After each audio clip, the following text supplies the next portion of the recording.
Buen día. Ah, Hablaremos sobre la introducción al estudio de los materiales.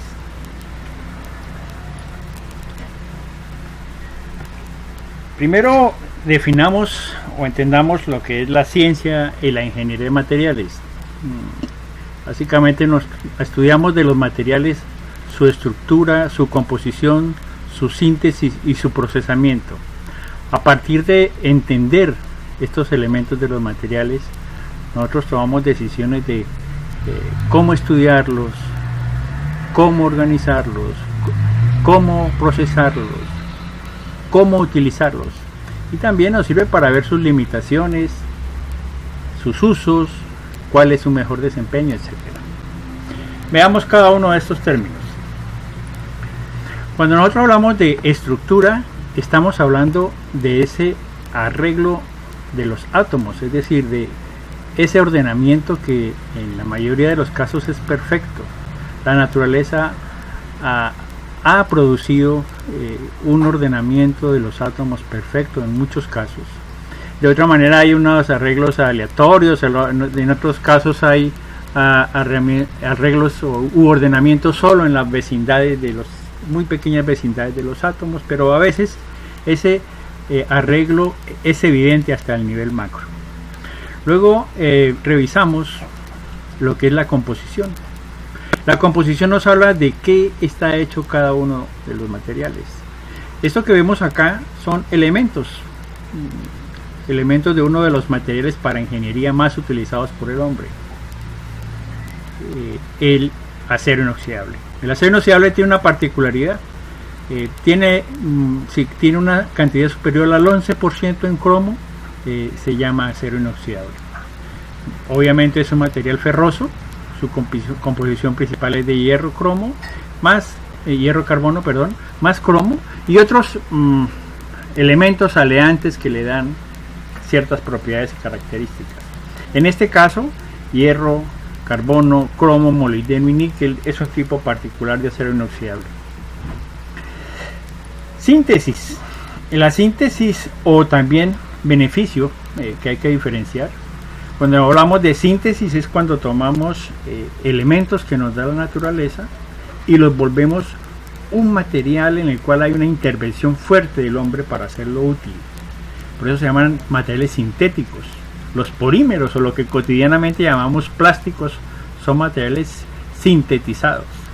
Mientras que cuando hablamos de beneficio son también materiales que tomamos de la naturaleza y mediante procesos de mejoramiento, de optimización, vamos a obtener elementos industriales, de uso industrial. Seguramente habremos escuchado la palabra beneficiadero de café. Pues en un beneficiadero de café se toma el grano del café, se toma de la planta del café y al final volvemos esto un elemento para uso doméstico, para uso industrial en algunos casos, de uso doméstico en otros. El café que consumimos, que es uno de nuestros renglones importantes de exportación. Y cuando hablamos de procesamiento, estamos hablando de la conformación o de la transformación de tipo artesanal o industrial de esos materiales para hacerlos útiles. En la imagen vemos un proceso de soldadura de punto, por ejemplo, donde hay un cortocircuito entre dos electrodos y el voltaje el voltaje que hay entre los dos electrodos y el cortocircuito produce una alta temperatura. Esa alta temperatura funde dos láminas de metal y las puede soldar. Ese es el principio, por ejemplo, de la soldadura de punto. Esos son los cuatro factores fundamentales que estudia la ciencia y la ingeniería de materiales. La figura que vemos ahí es un tetraedro, no es una pirámide, es un tetraedro. Tiene cuatro extremos, en este caso pues como una distribución de los átomos, y la interesante de esta figura lo que nos quiere indicar es que cada uno de esos extremos no es independiente del otro, siempre hay una interacción entre los cuatro, y las decisiones en la ciencia y la ingeniería de materiales es lo mismo. Vamos a ver más o menos de qué trata cada uno de ellos, porque obviamente A lo largo de este curso revisaremos en detalle cada uno de estos elementos. La composición, la microestructura, la síntesis o procesamiento y la parte de costo y desempeño. Cuando hablamos de composición, hablamos de distintos factores. ¿Qué tipo de material es? ¿Es un polímero? ¿Es un cerámico? ¿Qué componentes tiene ese material? Por ejemplo, un mismo acero puede tener los mismos diferentes aceros pueden tener los mismos elementos, pero las proporciones de esos elementos hacen una radical diferencia. Veremos qué influencia tiene el tipo de enlace en el comportamiento de los materiales. Por nuestra secundaria, la formación que tenemos, sabemos de cómo se estructuran esos átomos, cómo se unen, básicamente bajo diferentes tipos de enlaces. Y factores como la electronegatividad, que es un concepto que define enormemente las propiedades y características de cualquier material. La electronegatividad es esa facilidad que tiene un átomo para atraer otro tipo de electrones. Lo veremos mucho más en detalle un poco más adelante. Cuando hablamos de la microestructura, es decir, de cómo es ese ordenamiento de los átomos, podemos determinar y analizar esa disposición de los átomos. Si el material que estamos estudiando, que es de nuestro interés, es un material cristalino o es un material amorfo, es decir, si hay una rigurosidad en la distribución de sus átomos o no. También la microestructura tiene ciertas propiedades a nivel atómico y a nivel micro.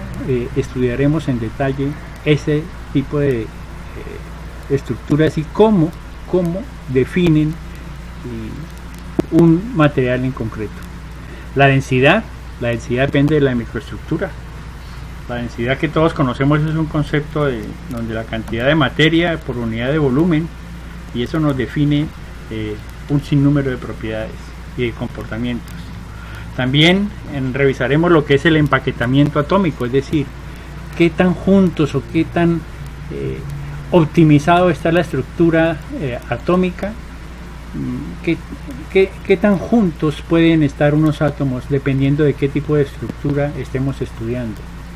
Sabremos qué son los espacios intersticiales, son pequeños espacios que hay que dejan los átomos en esa estructura en la que se conforman, o que son planos basales, que son planos con los cuales hay una unión distinta al resto de los planos que puede uno formar en la distribución de una microestructura a partir del estudio de sus átomos.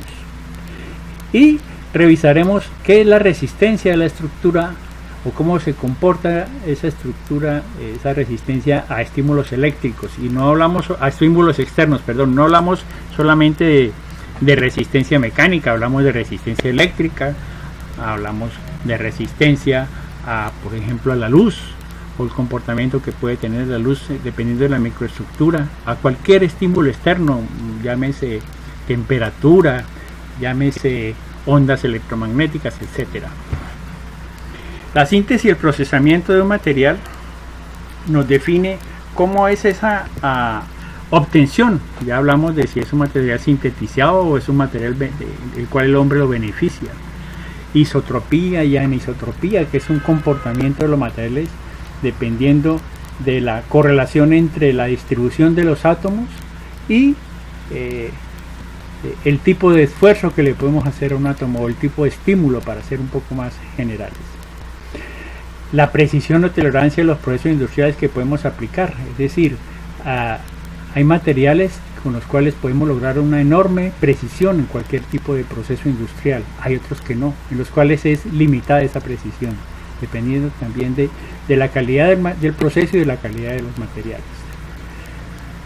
¿Qué sistemas o qué niveles de producción pueden lograrse a partir de ciertos materiales o de ciertas tecnologías que podamos utilizar? ¿Cómo afecta un proceso a un material? ¿Cómo afecta un proceso de calentamiento, calentamiento lento, calentamiento rápido?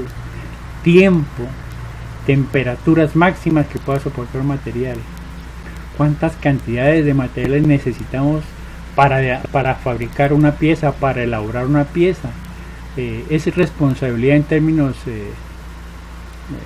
productivos y de responsabilidad social minimizar la cantidad de materiales que utilizamos en un proceso, o qué consumo de energía se requiere para cualquier tipo de proceso, o los requerimientos técnicos y tecnológicos que puede tener cualquier tipo de procesamiento de un material. No es lo mismo hacer un corte en una madera que en un acero. Se requieren distintas tecnologías y distintos conocimientos. La inocuidad, que es ese ambiente limpio que requieren algún tipo de materiales o de procesos. Todos hemos visto seguramente la fabricación o el ensamble de computadores, en qué tipo de ambiente se da, en un ambiente quirúrgico. Y el tema de sostenibilidad ambiental. Todo eso tiene que ver con ese factor que se habla de síntesis y procesamiento.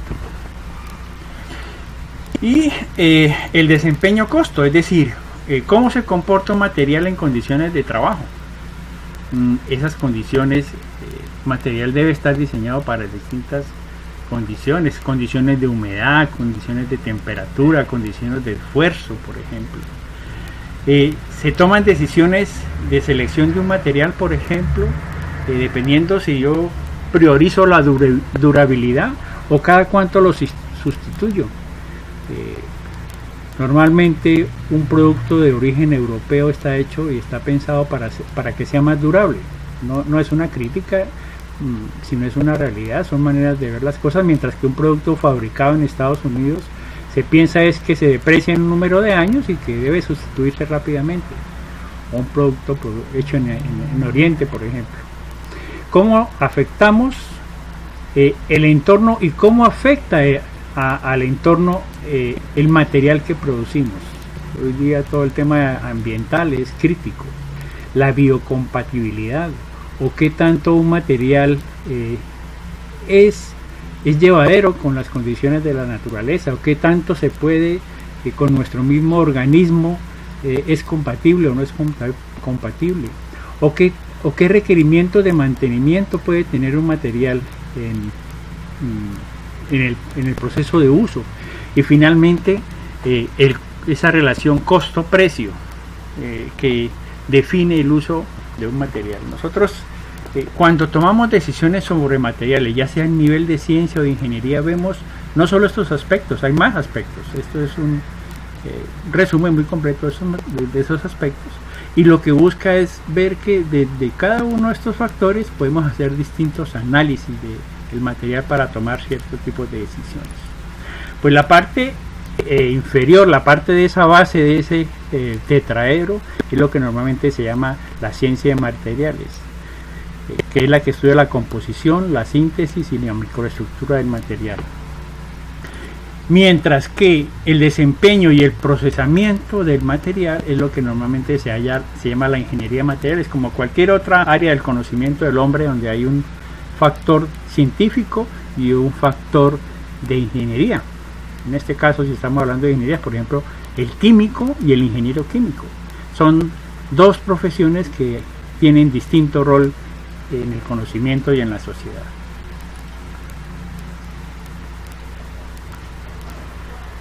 Los materiales se clasifican de varias maneras. Esta clasificación que vamos a ver aquí es una clasificación por la naturaleza de los materiales. En primer instancia están lo que son los metales y sus aleaciones. Normalmente son utilizados como conductores, se utilizan para la fabricación de maquinarias y equipos, fabricación de herramientas, entre otras. Aquí esto es solamente un cuadro resumen de esos ejemplos de aplicación o de esas propiedades. ¿Qué propiedades sí tienen todos los metales? Bueno, aquí no hay definiciones absolutas. Por ejemplo, alta conductividad eléctrica, fusibilidad y maquinabilidad, o que son apropiados para tratamiento térmico. Bueno, eso en términos generales, pero no todos los metales tienen alta conductividad eléctrica. no todos los metales puedo yo llevarlos a un punto de fusión, colarlos, vaciarlos, hacer un proceso de fundición, por ejemplo. No todos. Hay metales que por su alta temperatura son muy difíciles de alta temperatura de fusión, son muy difíciles de fundir. O la maquinabilidad depende mucho de la microestructura. Hay metales que son fácilmente maquinables, pero hay otros que no. Y definitivamente hay metales para los cuales es posible hacer tratamientos térmicos, pero hay otros para los que no. Por el tratamiento térmico, todos conocemos, por ejemplo, el proceso de temple de un acero. ¿Y para qué? Tenemos idea de qué es ese proceso y cómo influye en el material. Otra clasificación son los cerámicos y vidrios. Y se colocan ahí los cerámicos y los vidrios porque tienen ciertas características y propiedades y su origen es común. Dentro de ellos tenemos los vidrios de uso doméstico e industrial, los crisoles, que son materiales refractarios. Un crisol es ese contenedor o recipiente pequeño que se utiliza en un horno para fundir, por ejemplo, metales. Un crisol para fundir acero, un crisol para fundir cobre. Es un recipiente refractario que se utiliza para dentro de él colocar el metal que vamos a fundir y esto colocarlo dentro de un horno. Los capacitores son los elementos que guardan energía eléctrica. Por ejemplo, cuando en nuestra casa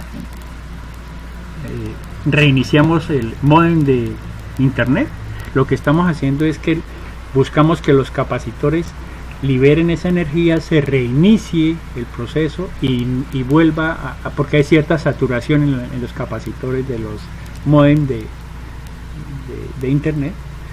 Al liberar esa energía, lo que buscamos es que funcione de una manera más óptima. O la fibra óptica. Todos sabemos hoy día la importancia que tiene este tipo de material. ¿Qué propiedades tienen? La mayoría de los cerámicos, bueno, son transparentes, pero hay unos que no son transparentes. El concreto es un material cerámico, no es transparente.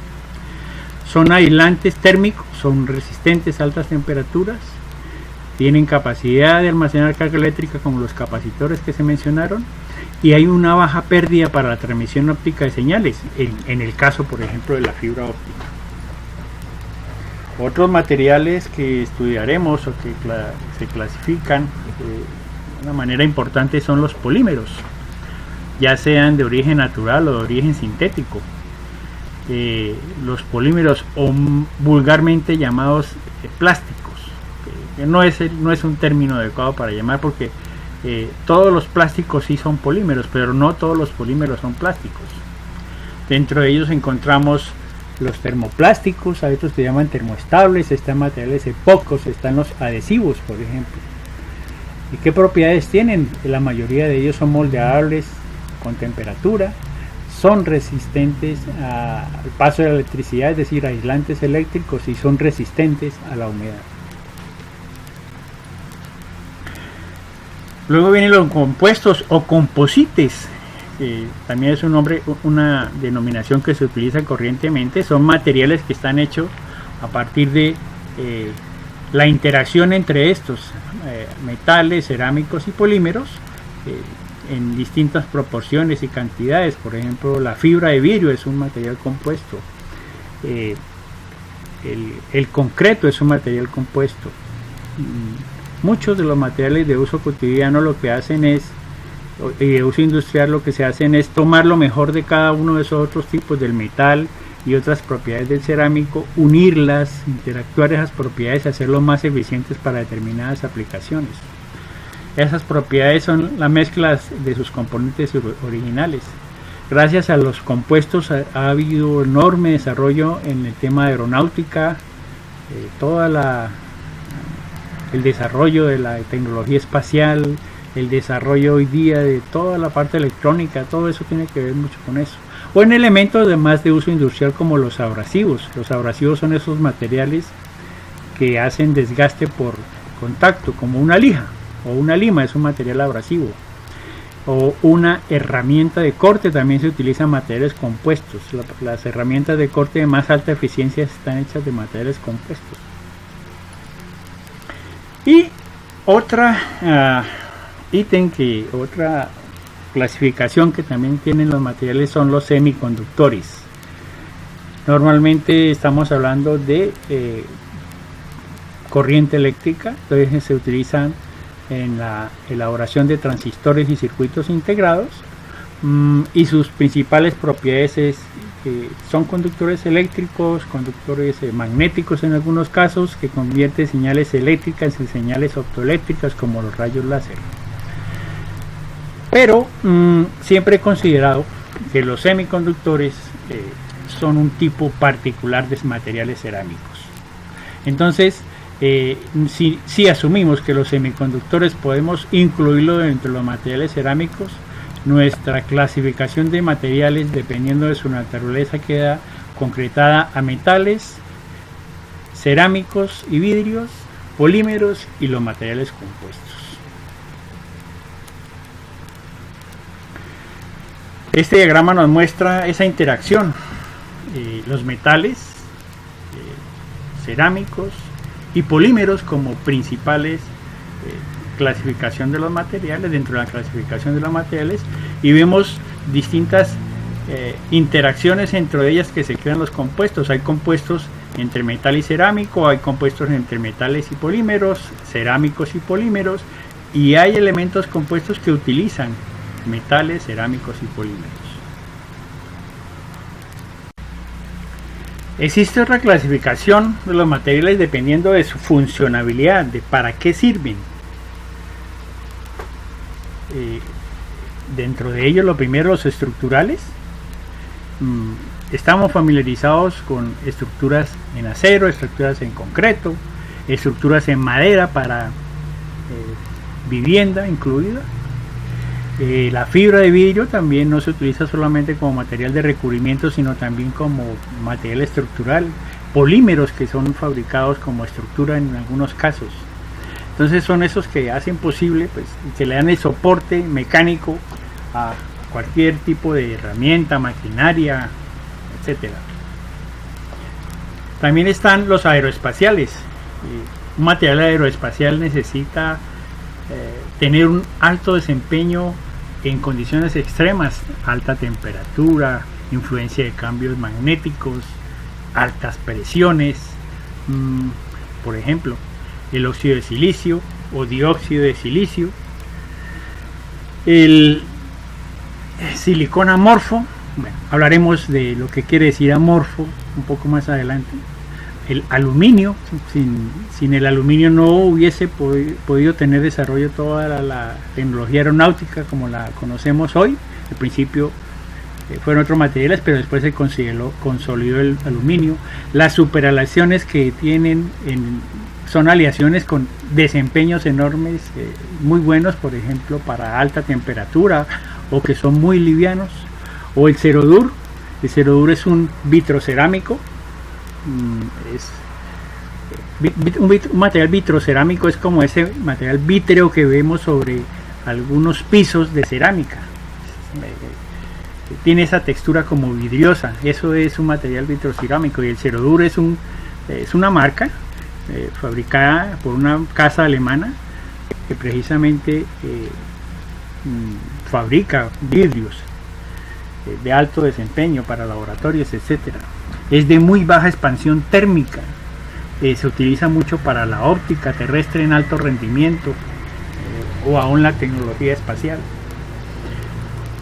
Todos esos lentes espaciales tienen que ver con el cerodur. Los materiales biomédicos, y ahí hablamos de biocompatibilidad, es decir, esos materiales que no afectan los organismos vivos ni tampoco se ven afectados por ellos. Dentro de eso seguramente habremos escuchado de las prótesis de titanio, tornillos de titanio, piezas en acero inoxidable, que a su vez es una aleación con memoria que se utiliza por ejemplo en la ortodoncia, polímeros que se utilizan para rótulas en trasplantes de cadera, la hidroxiapatita, que es un material mineral biológico de los más altamente biocompatibles. Está conformado por fosfato de calcio y se utiliza, por ejemplo, para la elaboración o como recubrimiento en prótesis dentales. O el PZT o circonato de titanato de plomo. Es una cerámica que tiene un efecto piezoeléctrico. Todo este tema de, bueno, ¿qué es un piezoeléctrico? Es un material que cambia de forma dependiendo de cuando se le aplica un campo eléctrico. Entonces, los ultrasonidos, todos estos equipos de resonancia magnética son posibles gracias a materiales como el circonato de titanato de plomo o PZT. Los materiales electrónicos. Bueno, todos estamos familiarizados hoy día con la electrónica y las enormes posibilidades que ha dado todo esto. Dentro de ellos encontramos polímeros conductores, es decir, polímeros que por definición son materiales no conductores. Pues sí, hay polímeros conductores también. Entonces imaginémonos un material conductor que a su vez sea resistente a la humedad. Entonces eso es una característica, una propiedad interesantísima. El silicio, el arsénico de galio, el arsénico de galio es un compuesto de galio y arsénico.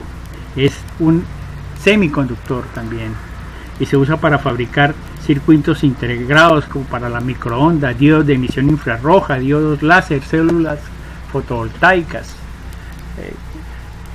Aplicaciones con las que nos familiarizaremos más adelante.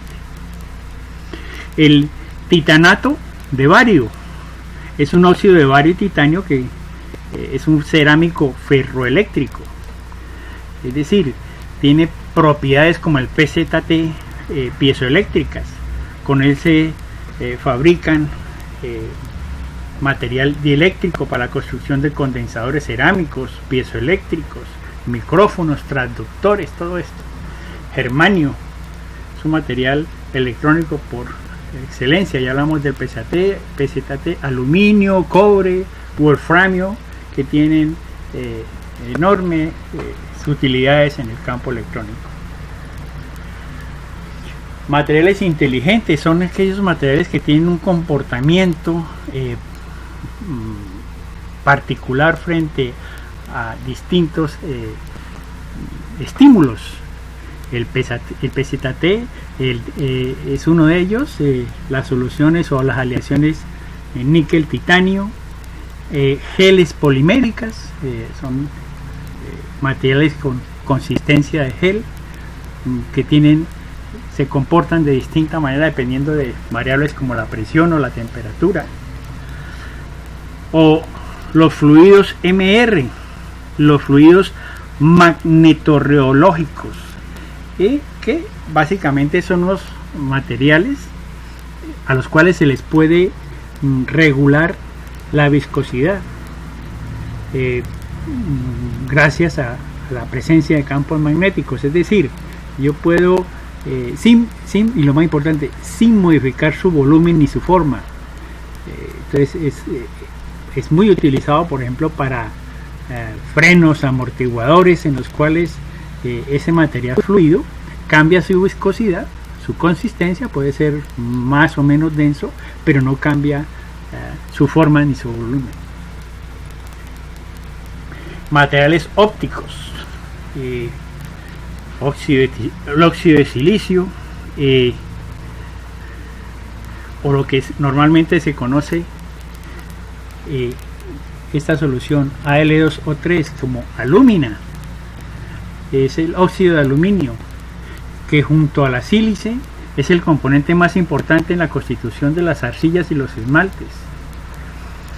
O ya hablamos, el óxido del YAG, es el granate de itrio y aluminio dopado. De ahí partió toda la tecnología láser que conocemos. Toda la tecnología láser partió de ese elemento. Y el hito, que es el óxido de indio y estaño, es un material optoeléctrico. Tiene muchas aplicaciones en toda la parte de de pantallas planas, ventanas inteligentes, por ejemplo, las ventanas de los aviones para evitar que por las condiciones de humedad se pierda visibilidad, o en el espacio, o aún cosas tan cotidianas como las pantallas de cristal líquido, las pantallas planas, las pantallas de plasma, táctiles. Todo ese tipo de tecnología son gracias al ITO.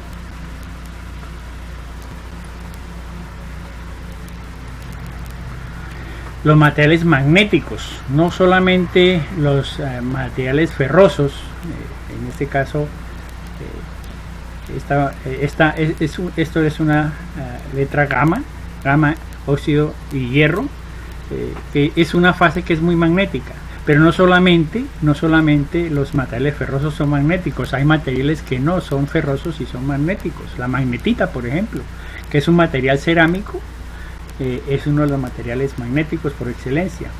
Las soluciones hierro-silicio, o ferritas, níquel-zinc, o manganeso-zinc, o soluciones platino-cobalto, son materiales magnéticos.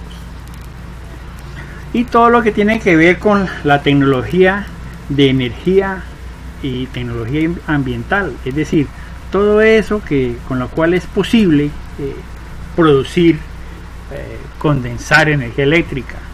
Todos conocemos seguramente esta LiCO2, esos son los famosos iones de litio, sin los cuales no sería posible la tecnología de las actuales baterías de todos los celulares, o la níquel cadmio, que fue durante muchos años las baterías de cualquier equipo electrónico, el óxido de circonio, solución de silicio hidrógeno amorfo, o el dióxido de uranio u óxido de uranio, que tiene aplicaciones pues obviamente para la tecnología de manera, ese es un material radioactivo, se utiliza como recubrimiento en contenedores para guardar material radioactivo, por ejemplo. En los reactores nucleares también se utiliza. En los años 60, como anécdota, fue utilizada, hasta antes de los 60, fue utilizada como un colorante para materiales cerámicos y vitrios. Entonces, en los procesos obviamente el operario se exponía a radioactividad al utilizar ese tipo de elementos.